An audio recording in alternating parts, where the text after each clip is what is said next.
DCC treasurer NM വിജയന്റെ മരണത്തിൽ ആത്മഹത്യാ പ്രേരണ കുറ്റം ചുമത്തിയതിന് പിന്നാലെ മുൻകൂർ ജാമ്യം തേടുകയാണ് കോൺഗ്രസ് നേതാക്കൾ. IC Balakrishnan MLA, DCC president ND അപ്പച്ചൻ എന്നിവർ ജില്ലാ സെഷൻസ് കോടതിയെ സമീപിച്ചിട്ടുണ്ട്.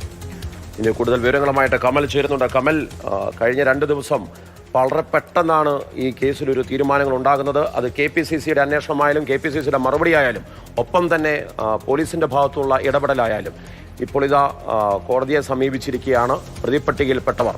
എന്തൊക്കെയാണ് വിശദാംശങ്ങൾ? മാർഷൽ, ഈ പ്രതിപട്ടികയിലുള്ള 3 നേതാക്കളാണ് ഇപ്പോൾ കോടതിയെ സമീപിച്ചിരിക്കുന്നത്. IC ബാലകൃഷ്ണൻ MLAയും ND അപ്പച്ചനും കൽപ്പറ്റ സെഷൻസ് കോടതിയിലാണ് മുൻകൂർ ജാമ്യാപേക്ഷ നൽകിയിട്ടുള്ളത്. അതുപോലെ KK ഗോപിനാഥൻ ഹൈക്കോടതിയിൽ നേരിട്ട മുൻകൂർ ജാമ്യാപേക്ഷ നൽകിയിട്ടുണ്ട്. ഇന്നലെയാണ് പോലീസ് ഈ നേതാക്കളെ ആത്മഹത്യാ പ്രേരണ കുറ്റം ചുമത്തി പ്രതി ചേർത്തുകൊണ്ട് ഈ കേസ് FIR അപ്ഡേറ്റ് ചെയ്തത്. അതിന് പിന്നാലെയാണ് നേതാക്കളുടെ ഫോൺ സ്വിച്ച് ഓഫ് ആണ്. ഇന്നലെ ND അപ്പച്ചൻ തിരുവനന്തപുരത്തുണ്ടായിരുന്നു.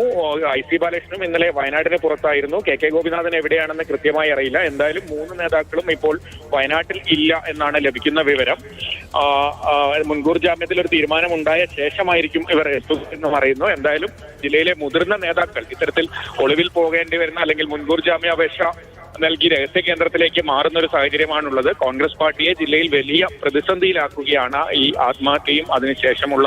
തീർച്ചയായിട്ടും കമൽ, കാരണം ഇത് വളരെയധികം ചർച്ച ചെയ്യപ്പെട്ട ഒരു വിഷയം കൂടിയാണ്. ഇതിൽ കുടുംബം 10 ദിവസം വരെ കാത്തു നിന്നിട്ടും ഒരു നടപടി ഉണ്ടാകാതെ വന്നതുകൂടിയാണ് പോലീസിനെ സമീപിച്ചത്.